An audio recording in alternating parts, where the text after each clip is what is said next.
ಯಡಿಯೂರಪ್ಪನವರಿಗೆ, ಬಸನಗೌಡ ಪಾಟೀಲ್ ಯತ್ನಾಳ್ ಅವರಿಗೆ ಬಲೋ ಭಾರತ್ ಮಾತಾ ಕಿ, ಬಲೋ ಭಾರತ್ ಮಾತಾ ಕಿ.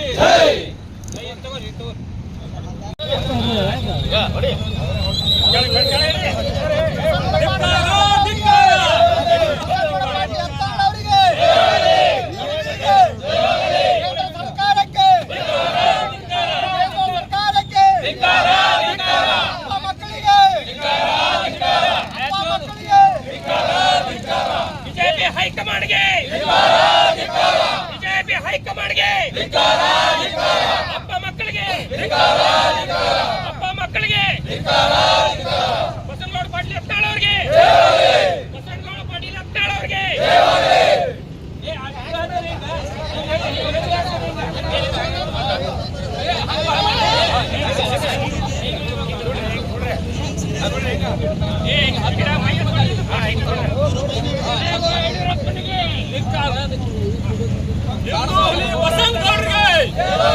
ಹಿಂದೂ ಹುಲಿ ಬಸನಗೌಡರಿಗೆ, ಸಂಘರ್ಷಶಾಲಿ ಹೋರಾಟಗಾರ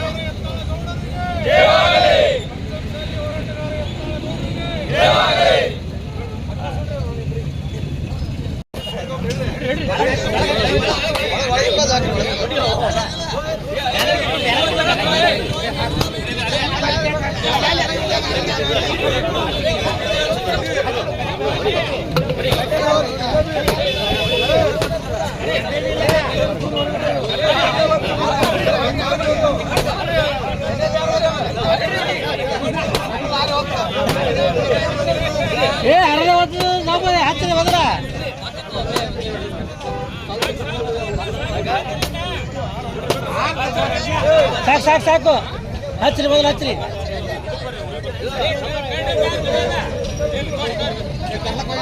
ಬಿಜೆಪಿ ಪಕ್ಷದಿಂದ ಸನ್ಮಾನ್ಯ ಬಸನಗೌಡ ಪಾಟೀಲ್ ಯತ್ನಾಳ್ ಅವರನ್ನು ಉಚ್ಚಾಟನೆ ಮಾಡುವ ಮೂಲಕ ಇಡೀ ಕರ್ನಾಟಕ ರಾಜ್ಯದಲ್ಲಿ ಪಂಚಮಸಾಲಿ ಹಾಗೂ ಹಿಂದೂ ಬಂಧುಗಳ ಧ್ವನಿಯನ್ನು ಅಳಿಸುವಲ್ಲಿ ಒಂದು ದೊಡ್ಡ ಷಡ್ಯಂತ್ರವನ್ನು ನಡೆಸಲಾಗಿದೆ.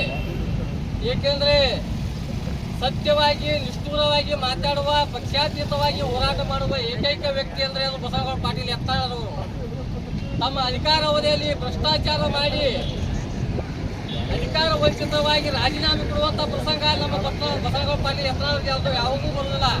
ಅಂತ ಭ್ರಷ್ಟ ಯಡಿಯೂರಪ್ಪ ನಾವು ಮುಖ್ಯಮಂತ್ರಿ ಆದಾಗ ಭ್ರಷ್ಟಾಚಾರ ಮಾಡಿ ರಾಜೀನಾಮೆ ಕೊಡುವಂತ ಪ್ರಸಂಗ ಬಂತು.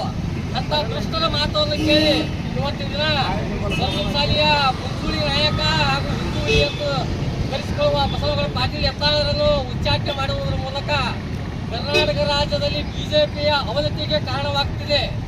ಇವತ್ತಿನ ದಿನ ಅವರನ್ನು ಮುಂದಿನ ಏಪ್ರಿಲ್ 10ರ ಒಳಗೆ ಅವರನ್ನು ಹಳೆ ಪಕ್ಷಕ್ಕೆ ಸೇರ್ಪಡೆಗೊಂಡು ಅವರ ಕೈ ಬಲಪಡಿಸದೇ ಇದ್ದರೆ ಮುಂದಿನ ಉಗ್ರವಾಗಿ ಹೋರಾಟ ಮಾಡುವುದರ ಮೂಲಕ ಬಿಜೆಪಿಗೆ ಕರ್ನಾಟಕ ರಾಜ್ಯದ ಎಲ್ಲ ಹಿಂದೂ ಒಳ್ಳೆಯ ಸಂದೇಶವನ್ನು ನೀಡುತ್ತಾರೆ ಅಂತ ಹೇಳ್ತಾ ಈ ನನ್ನ ಮಾತನ್ನು ಮುಗಿಸ್ತೀನಿ. ಜೈ ಹಿಂದ್, ಜೈ ಕರ್ನಾಟಕ.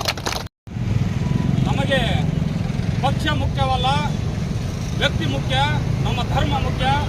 ಧರ್ಮದ ಹಾದಿಯಲ್ಲಿ ನಡೆಯುತ್ತಿರುವ ಶ್ರೀಯುತ ವಿಜಯಪುರ ನಗರ ಶಾಸಕರು ಬಸನಗೌಡ ರಾಮನಗೌಡ ಪಾಟೀಲ್ ಯತ್ನಾಳ್ ಅವರಿಗೆ ಈ ಬಿಜೆಪಿ ಪಕ್ಷ ಸತತ ಒಂದು 3-4 ವರ್ಷಗಳಿಂದ ಬಹಳ ಕೆಟ್ಟದಾಗಿ ನಡೆಸಿಕೊಂಡು ಬಂದಿತ್ತು.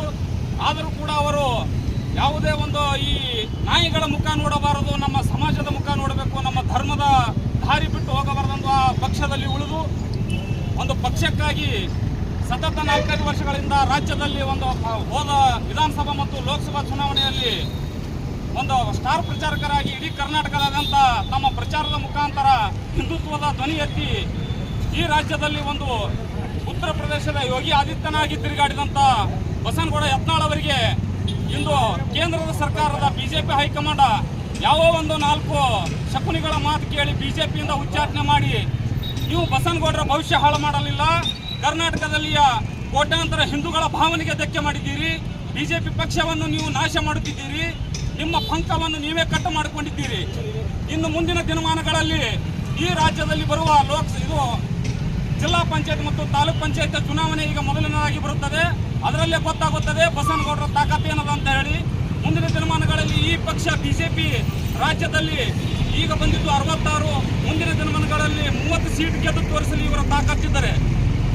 ಒಂದು ಹಿಂದೂ ಧ್ವನಿಯಾಗಿ ರಾಜ್ಯದಲ್ಲಿ ಉಳಿದಿರುವ ಏಕೈಕ ನಾಯಕ ಬಸನಗೌಡ ಪಾಟೀಲ್ ಯತ್ನಾಳ್ ಅವರು.